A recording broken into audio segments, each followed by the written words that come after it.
형사 정책이 무엇이냐라고 한다면 여러분 처음에 어떻게 이야기를 할 수 있을까요? 형사적으로 범죄 예방이라든지 범죄 방지 대책을 세우는 그죠? 그 정책 이렇게 이야기할 수가 있고 이거는 어디서 합니까? 뭐 학계에서도 그런 연구 같은 걸 하긴 하지만 가장 기본적으로는 국가가 형사적으로 바람직한 범죄 예방이나 방지 대책을 세우기 위한 것을 시행을 하는 거죠. 그래서 그 범죄 예방 방지 대책을 세우기 위한 국가의 일체의 활동이다. 이렇게 이야기할 수가 있고요. 앞부분에 약간 수식어가 필요합니다. 형사정책의 개념을 이야기하기 위해서는 그것을 한번 칠판에 적어볼까요?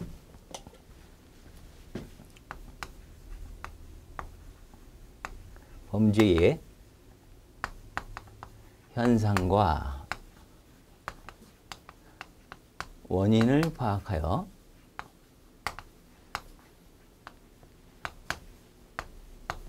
범죄 방지 대책을 세우는 국가의 일체의 활동 이렇게 이야기할 수가 있습니다.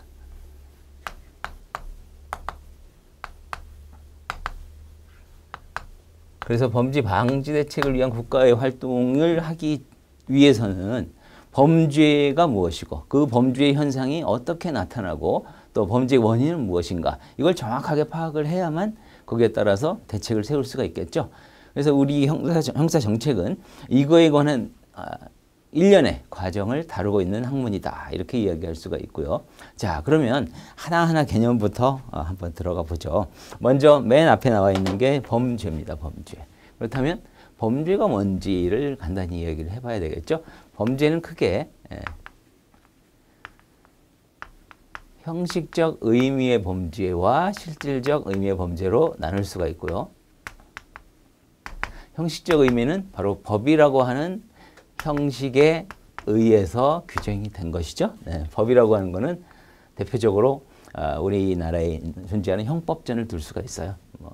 범, 죄와 그에 따른 효과로서 형벌을 규정한 것. 이게 바로 형법이라고 하고 형법에는 형법이라는 이름을 가진 것도 형법이지만 넓게 보면 뭐 국가보안법이라든지 각종 행정법규에 형사 범죄와 형사 제재를 규정하고 있다면 그건 모두 형법에 해당이 되고요. 거기에 규정되어 있는 형벌의 대상으로서 규정되어 있는 것 그게 바로 형식적 의미의 범죄라고 할 수가 있습니다. 말하자면 형벌을 받을 만한 것으로 법에 규정한 것 이렇게 이야기할 수가 있고요. 실질적 의미의 범죄는 법 규정과 상관없는 거죠. 법 규정과 상관없이 상관없이란 말은 법의 규정이 있든 말든 상관이 없이 그러니까 법의 규정이 없는 경우도 포함하여 라는 뜻이 되겠죠. 상관없이 각종 사회 상관없는 이렇게 할까요? 사회적 유해 행위 이렇게 이야기할 수 있습니다. 사회적으로 유해한 행위다. 그래서 사회적으로 유해한 행위는 여러 가지가 상당히 많을 수가 있는데 그 다른 사람들, 국가, 사회를 불편하게 만드는 각종 행위 중에서 도저히 이것만큼은 가만히 국가가 방치할 수는 없겠다 하는 걸 따로 구분해서 법에 규정을 했고 그걸 형식적 의미의 범죄가 되는 거죠. 그래서 실질적 의미의 범죄는 넓은 개념이라고 한다면 형식적 의미의 범죄는 그 중에서 도저히 국가가 형벌을 부과하지 않을 수 없는 이런 것들을 한정적으로 이야기한다고 볼 수가 있어요. 따라서 실질적 의미의 범죄 안에는 형식적 의미의 범죄가 포함된다. 이렇게 해석할 수가 있고요. 우리가 다루고 있는 것은 형사정책에서 다루고 있는 것은 형식적 의미의 범죄에 하나는 것은 아니죠. 실질적 의미의 범죄도 다 포함이 됩니다. 왜 그럴까요? 당장 범죄는 아니지만 사회적으로 유해한 행위라면 그것을 방치한다면 향후에 형식적 의미의 범죄로 발전할 가능성이 높습니다. 그리고 그래서 실질적 의미의 범죄와 관련된 것도 형사정책의 연구 대상이 될 수밖에 없는 거죠. 그래서 포괄적인 연구를 하고 있다. 형식적 의미의 범죄와 관련해서 한 가지 더 추가로 이야기한다면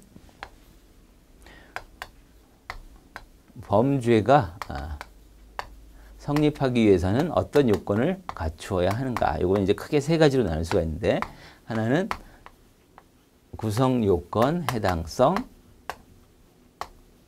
위법성, 책임 이렇게 3단계 범죄론 체계로 이야기하는 게 가장 일반적인 경향이고요. 그래서 여기서 구성 요건 해당성이라고 하는 것은 범죄를 구성하기 위한 요건에 해당하는 성질 이렇게 풀어서 이야기할 수가 있겠죠. 그건 어디에 있죠? 범죄를 구성하기 위한 요건은 법에 적혀 있는 거예요. 바로 법에. 예를 들어서 살인죄다. 그러면 형법 250조 1항에 사람을 살해한 자는 사형 무기 5년 이상의 징역에 처한다. 이렇게 범죄와 형벌이 규정되어 있죠. 거기에 사람을 살해한 자 이렇게 규정이 되어 있는 그 내용이 바로 구성 요건이고 거기에 해당한다면 일단 범죄 성립 요건의 1단계 요건이 통과된다. 이렇게 해석하는 거예요. 성립 요건은 요 하나, 둘, 요 세 가지의 요건을 모두 갖추어야만 범죄가 성립하는 겁니다. 이 중에 하나라도 누락이 되면 범죄가 아닌 게 되는 거죠. 그래서 이 3단계를 다 검토를 하게 됩니다. 그래서 뭐 검사가 공소 제기를 했다. 그러면 법원의 판사는 바로 이런 것들을 전부 검토를 해서 범죄가 성립하는지 아닌지를 판단을 해서 결정을 내리게 돼 있는 거고요. 그래서 사람을 살해를 했다면 형법 250조 1항에 해당이 되니까 구성요건에 해당한다. 이렇게 평가가 되고요. 위법성은 각종 위법한 거를 다 모아서 법에 규정해 놓았기 때문에 구성요건에 해당하면 원칙적으로 위법하다고 평가할 수가 있습니다. 그런데 예외가 있을 수가 있죠. 법에 적혀있는 그 구성요건에 해당하지만 과연 이걸 위법하다고 볼 수 있을까 싶은 예외적인 사항이 발생할 수가 있어요. 그게 바로 위법성 조각사유입니다.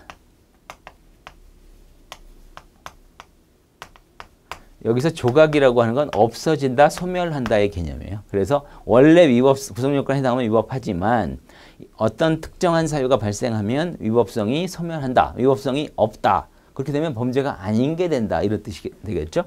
그래서 위법성 조각 사유에는 우리 형법에는 정당 방위니, 정당 행위니, 뭐 긴급 피난이니, 피해자의 승낙이니 이런 다양한 내용이 예외로 규정이 되어 있는데요. 가장 대표적인 게 정당 방위가 되겠죠. 그래서 사람을 죽였다. 그러면 형법 250조 1항의 구성요건에 해당하지만 죽인 이유가 뭐냐. 그 사람이 나를 죽이기 위해서 막 칼을 들고 휘두르는 과정에서 내가 방어를 하다가 그걸 밀치다가 그 사람이 뭐 머리가 다쳐가지고 사망을 했다. 그러면 사람을 죽인 건 사실이지만 구성요건에 해당하지만 이 방어하기 위한 행위이기 때문에 이건 위법하다고 평가하기는 어렵다. 그래서 위법성이 탈락한다. 그러면 위법하지 않은 게 되고 따라서 어떻게 되죠? 범죄는 성립하지 않는 게 됩니다. 그래서 이건 예외 사유가 되고요. 그래서 결국은 구성요건에 해당하는데 위법성 조각 사유가 있으면 위법하지 않고 범죄가 성립하지 않지만 이게 없다면 위법하게 되는 거죠. 그래서 이렇게 두 단계를 검토한 이후에 마지막으로 책임 유무를 검토를 합니다. 그래서 책임이라고 하는 것은 스스로 의사결정, 사리 분별할 능력을 갖춘 다음에 어떤 행위를 한 경우에 한해서만 범죄가 성립할 수 있다는 뜻이에요.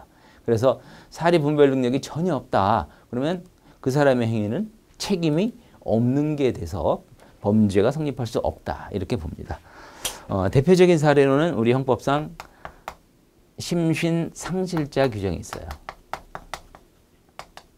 요거는 전혀 뭐 예를 들어서 술에 만취돼 가지고 스스로 전혀 사리 분별할 능력이 없는 상태로 어떤 행위를 했다 그러면 스스로 책임을 감당할 능력이 없기 때문에 이건 책임이 탈락해서 이건 범죄가 되지 않는다. 이렇게 해석을 하고요.